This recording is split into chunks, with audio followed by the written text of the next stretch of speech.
You're listening to episode 346 of the Membership Geeks podcast. Today we're talking about how much time it actually takes to run a successful membership site. Let's do this. You're listening to the Membership Geeks podcast, bringing you proven practical tips and advice from the leading experts on growing a successful membership business each and every week. And now here are your hosts, Mike Morrison and Callie Willows. Well, hello there. Welcome to this week's episode of the Membership Geeks podcast. I'm your co-host, Mike Morrison, one half of the Membership Geeks, and I am joined, as ever, by the other half. Many would say the better half, the one and only Callie Willows. Hey, guys. And today we're talking about probably one of the top questions that we get asked, which is how much time does it actually take to run a membership site? Now, we could just end this episode here by saying that, like pretty much everything else membership related, it depends, right? There's no one-size-fits-all answer. Some membership sites can quietly tick away in the background without really needing too much attention, while others, you're going to be working on it pretty much every day. But in general, though, membership sites, or at least successful ones, they aren't really the holy grail of passive income that they're sometimes portrayed to be, so they do take work to run. Your membership should be an ongoing value exchange with your members, either through the content that you provide them, through the community that they're part of. And so you're always going to be servicing that. A good membership site is always going to need at least some time involvement on your part, whether that's creating content, whether that's showing up in the community. It's a two-way street. You want people to pay you on an ongoing basis. You need to deliver value on an ongoing basis, and that means showing up and putting in the work. How much work and how much time is entirely up to you. Could be half an hour a day, could be 5 hours a day, could be 18 hours a day, but hopefully not. Now, in order to help you decide how much time you're personally able to put in to your membership site, so let's just say you haven't started a membership, or maybe you're early in your journey and you've not quite figured out your schedule and how much you should be working, we're going to run through what some of the more time-consuming parts of your membership might involve, as well as talk about some ways that you can minimize the time that's actually needed for you to put into your membership. Yeah, and the first and perhaps the biggest thing to consider is, where is your time in your membership actually going to be spent? So while every membership site varies, there are several areas where the bulk of your time will generally be spent. And the first of these is live sessions. So it probably goes without saying that if you're running any kind of live component to your membership site, like live trainings, Q&A sessions, mastermind or coaching calls, that's going to be time consuming. If it's a live question and answer session, then it may just be the time taken to run the session itself. But for live training, you would also need to factor in the actual time spent creating the training too. Now, the good thing with live sessions, though, is that there will typically be a consistency to them. You know you'll be running them at a certain time each month, for example, and that each of those sessions maybe needs 2 hours. So you can plan accordingly and have that time permanently blocked out of your diary. And the other great thing with live sessions as well is they don't have to be as polished or as perfect. So you don't need as much prep time for things like your training as you would with an entire course that you're creating. And speaking of content creation, that is one of the most time-consuming elements of a membership site, particularly if you're providing new content every month, like most of you will be. How long content creation actually takes will depend entirely on the type of content that you're creating, though. A 10-module video course every month is obviously going to take a lot longer to create than a downloadable PDF. Yeah, so I think in terms of the areas that can be time consuming for your membership, content, whether it's live or whether it's pre-created content and training, that's always going to be pretty much top of the list. But the community side of things and actually keeping your community engaged, that can take up a lot of your time too. Now, we do typically recommend that most memberships have some form of community. There's the saying as old as the hills, people come for the content, but they stay for the community. And a great membership community can really help retention. Building that community, however, takes time, especially in the early days of your membership, where it might take a little more effort on your part to get members interacting with each other. Longer term, on an ongoing basis, ideally, you'll have a community that ticks along nicely and members are just communicating amongst themselves, and you just need to check in there briefly once or twice a day. But the amount of time involvement that your community will need is certainly one of the hardest things to predict, particularly early on in your membership journey. Customer support is another area that will take up time. Even with the best of membership sites, you're going to have customer support issues coming up. Members emailing you about problems with the website, questions about their accounts, maybe queries from people who aren't yet members, so they've got some pre-sales questions and they just need a bit of clarity before they join. All of these can end up taking a considerable amount of time, especially as your site and your member base and your audience grow. Yeah, and I think community support and customer support are one of those areas where it really is very difficult to gauge how much time that is going to take you. Definitely. It's something that really will depend on how the dynamic of your community actually forms, and it'll change over time as well. Yeah, it's very variable. The next thing to consider, though, is your marketing. So you need to be continually bringing new members into your membership site in order for it to continue to grow.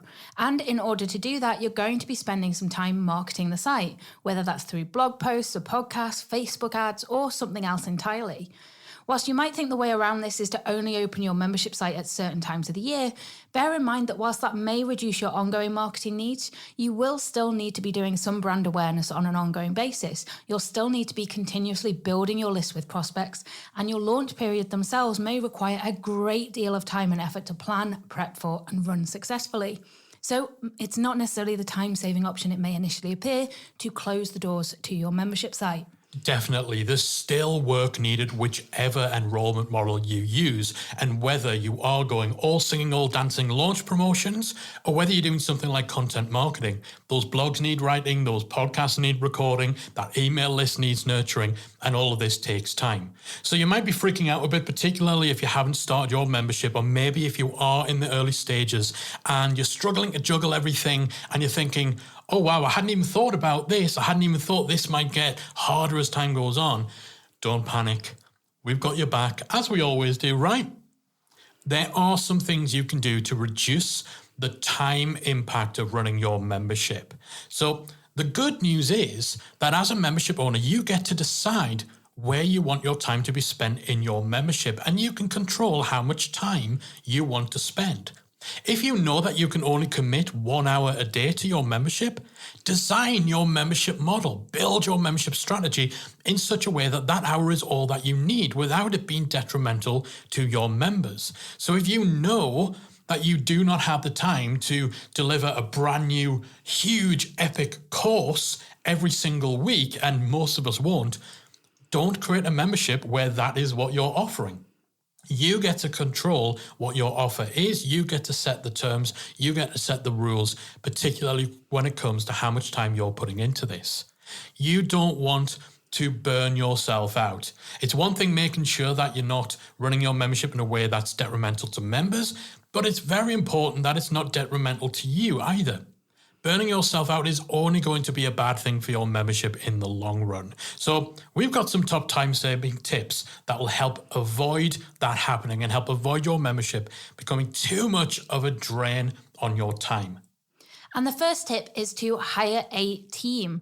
There are plenty of tasks that you can outsource in order to reduce the demands on your own time. You could hire a community manager, for example, a marketing specialist, or a virtual assistant to help you edit your content. Not every task for your membership site needs to be done by you, and hiring other people can allow you to focus your time and energy on the areas where your input is most important, like community engagement or content creation. And you can start with just a few hours a week or a month. It doesn't have to be an all singing, all dancing team straight away. Definitely. That avoidance of thinking you have to do everything yourself is so critical to being able to grow your membership. There are things in your membership you should not be doing. So starting to outsource those tasks is key. Something else you might want to think about is whether having a community actually is feasible for your membership.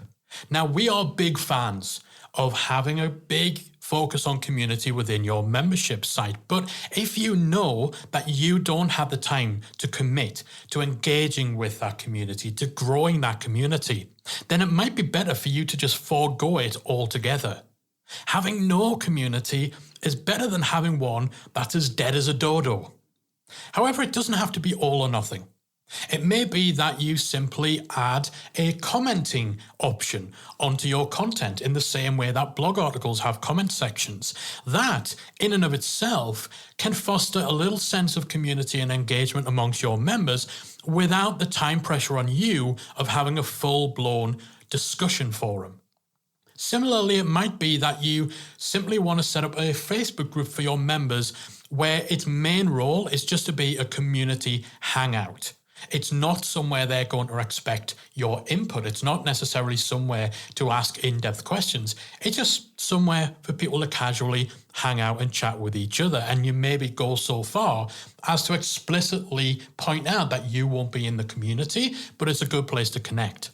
Now, a discussion forum will generally be the most time-consuming type of community location that you can have. So consider the alternatives that you could go for if you know your time is limited that would better fit with your own availability, or whether the community side of things is just something that you're not going to be able to support in any way, shape or form. And so much of this is about setting your members' expectations as well. So let them know in advance what those community options are, so they're not coming in with expectations that aren't then going to be met. Yeah, absolutely. We talked about how you get to control what you offer. You get to set your own terms.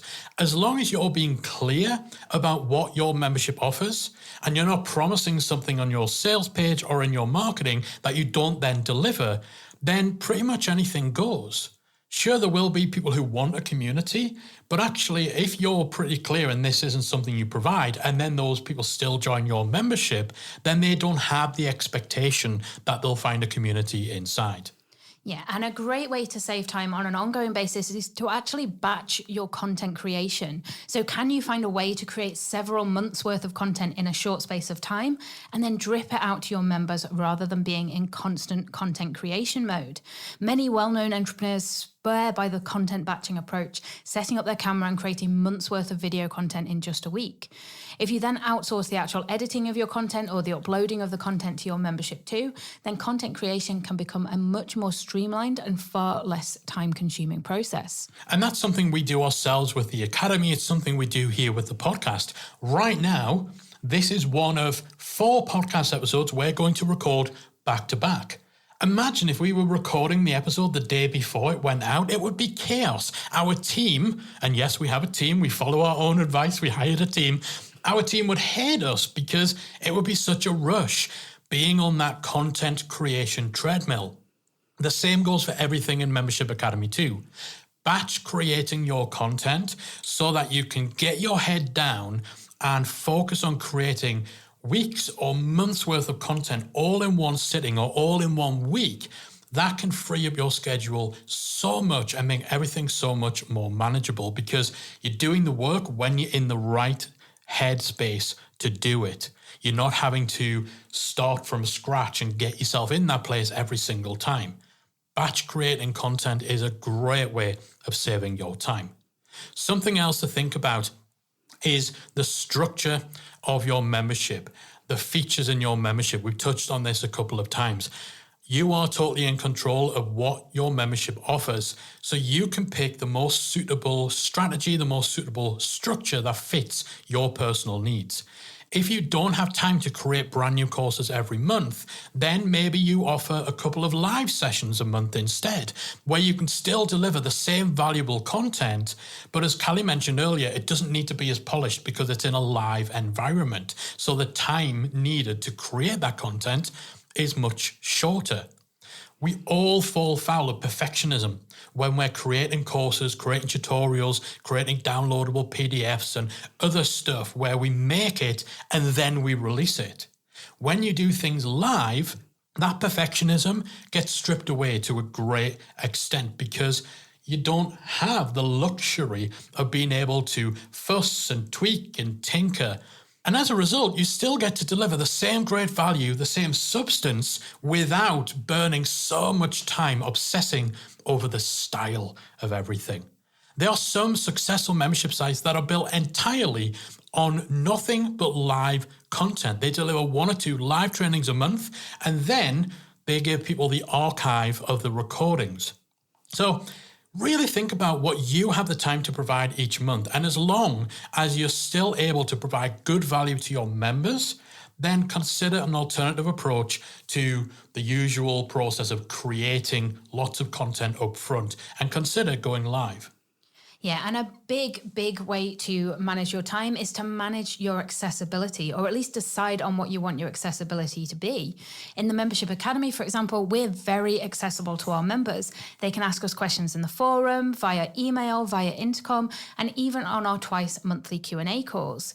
We knew when we set up the Academy that due to the nature of the topic, we wanted to be as available as possible to our members. But if you're short on time, then one of the main things you can do to reduce the burden of your membership site is to reduce your accessibility to your members. And I say burden in inverted commas there, because I don't actually believe that kind of showing up and dealing with your members is a burden. Yeah. But if you want to reduce the amount of time, then instead of being available daily, you could have a monthly office hours calls, or you could answer emails only within set times. You don't have to be totally accessible to your members, and there are benefits to actually taking a step back. So think about the level of personal interaction and engagement you want and can manage, especially when you factor in the price point that you're charging for your membership as well. Absolutely. And even if you still want to make yourself very accessible and very available to your members, you still need to make sure you have boundaries. You can be extremely accessible without being there at midnight every night answering emails. You still need boundaries. You still need to have a point at which you decide to yourself, and you have the discipline for yourself to say, okay, after 7 p.m. every night, we're not going to answer these emails. Or my last check into the community will be at this time. After that, I'm shutting off. Now, we've talked about how to set boundaries with members before, and we talked about a few of these other topics like hiring a team and so on. If you head over to membershipgeeks.com/346, you'll find links to all of those episodes as well for additional tips on things like setting boundaries, things like taking time away from your members and so on.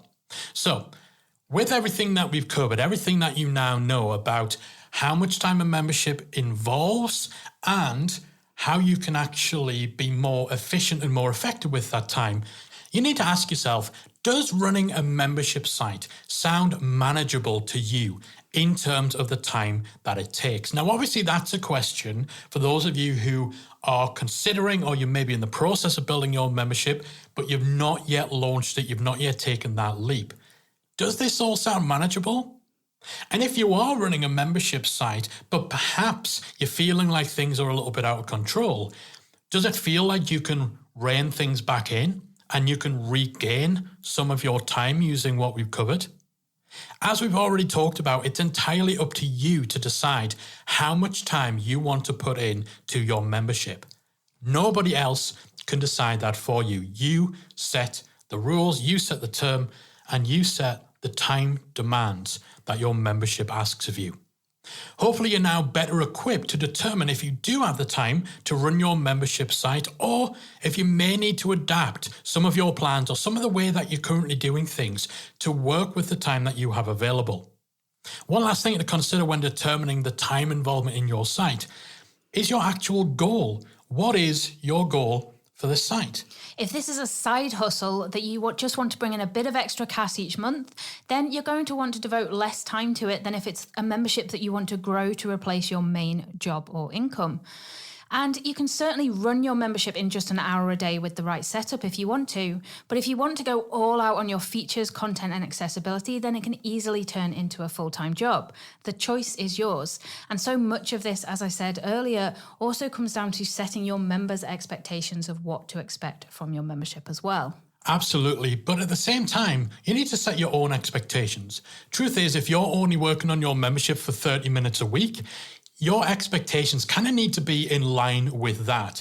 Chances are you're not going to be able to do all the things you want to do, perhaps not hit all the revenue goals you might want to hit.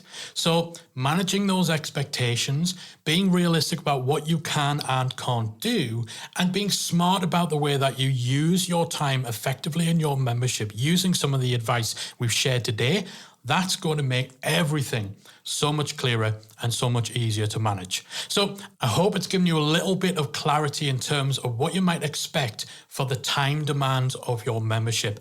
That is it for us from this week. Head over to membershipgeeks.com/346 for links to some additional episodes you might want to listen to if you are struggling with this particular area of your membership. We're out of here and we'll see you next time for another installment of the Membership Geeks podcast.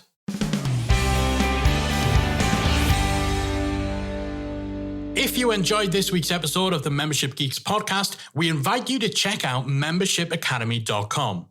Membership Academy is the original membership about memberships, and it's the essential resource for anyone at any stage of starting, growing, and running a successful online membership business. Whether you're still trying to figure out what your idea is going to be and you need some help making it a reality, or whether your website is already up and running and you're looking for ways to grow and attract new members, then Membership Academy can help you to get to the next level. Not only do you get access to our step-by-step membership roadmap, our extensive training library, and exclusive member-only discounts and tools, you'll also become part of our supportive, active community of membership owners that will help you along the way in your journey with feedback, encouragement, and advice. All of this and more make Membership Academy the #1 place to be for anyone looking to start, manage, and grow a successful membership business. Check it out and join the community at membershipacademy.com.